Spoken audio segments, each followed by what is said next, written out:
Good morning, children. Welcome back.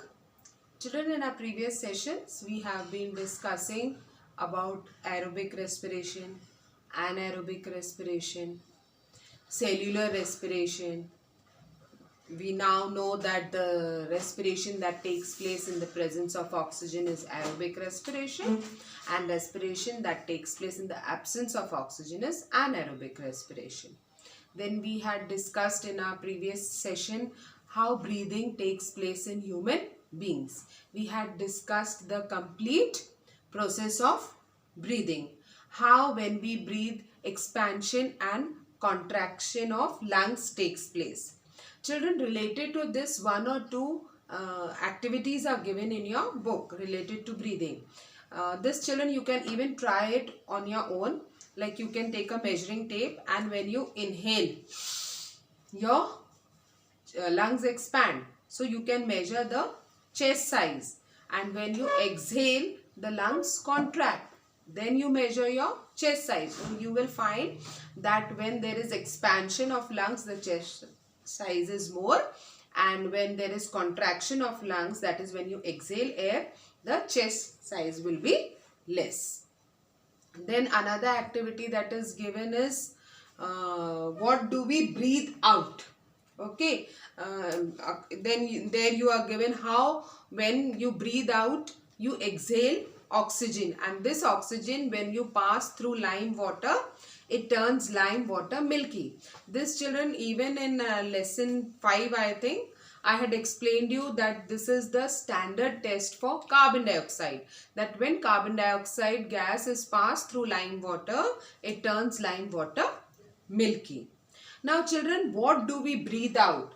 When we breathe out, like for example, when we inhale 21% of oxygen. You know that air is a mixture of gases. So when we inhale air, what do we inhale? 21% of oxygen, 0.03% of carbon dioxide, and very less amount of water vapor. But similarly, when you exhale air, you exhale 16.4% of oxygen, 4.4% of carbon dioxide, and more of water vapor. So this is the ratio that is given. So from this you can conclude that when you exhale, the amount of carbon dioxide is more. That means you are exhaling impure air, isn't it? And you require more of oxygen. So thus we can conclude that when we exhale more of carbon dioxide and less of in inhalation we exhale less of 0.03% of carbon only we inhale. So thus this is the table. When you inhale 21% of oxygen, 0.03% of carbon dioxide, and less of water vapor. When you exhale air, you exhale 16.4% of oxygen, 4.4% of carbon dioxide, and more of water vapor. This, children, you must have experienced that when you exhale air on a mirror, you see a thin film of moisture on it. That means more of water vapor you see. So that is why when you exhale more of water vapor. That is why you can see a thin film of water vapor on mirror. Now, children, the one more topic that is given in your book is why do we sneeze? Now, children, you know that when we inhale air, okay, so it contains particles, unwanted particles such as smoke and dust also. So when we inhale air, these particles, that is the unwanted particles, what do? They pass through the hair in our nasal cavity.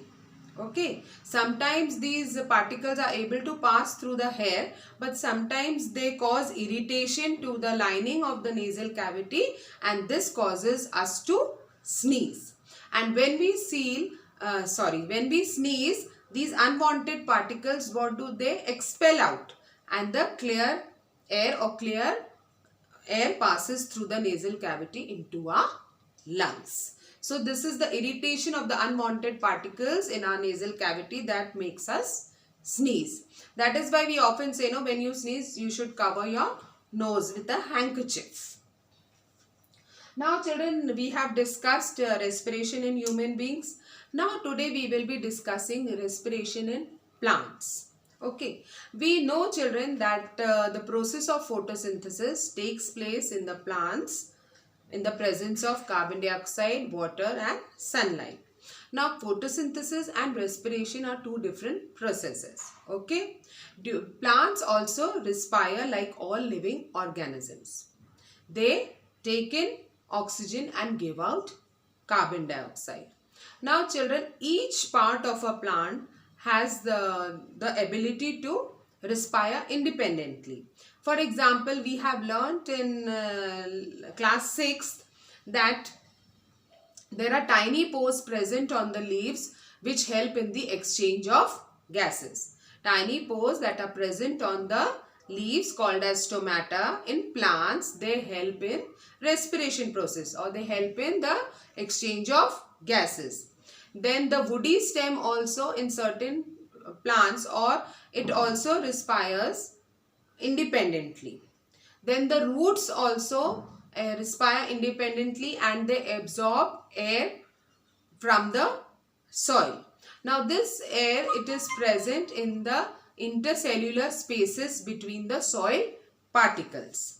Now children, along with the air, roots also absorb moisture from the soil. We know that the soil consists of nutrients as well as moisture. So the roots, they also absorb moisture as well as air from the soil. Now children, here is the reason to the answer. Like if you water the plants too much, or if there is over watering of plants, what will happen? The spaces between the soil particles will get clogged, and then the roots will not be able to get enough air from the soil and they will eventually die. So this is the process of respiration in plants. So till now we have discussed respiration in plants, we have discussed respiration in human beings or breathing mechanism in human beings. Okay. So in our next upcoming videos children, we will be discussing respiration in other living organisms such as earthworm, cockroach and so on. Till then, thank you and God bless.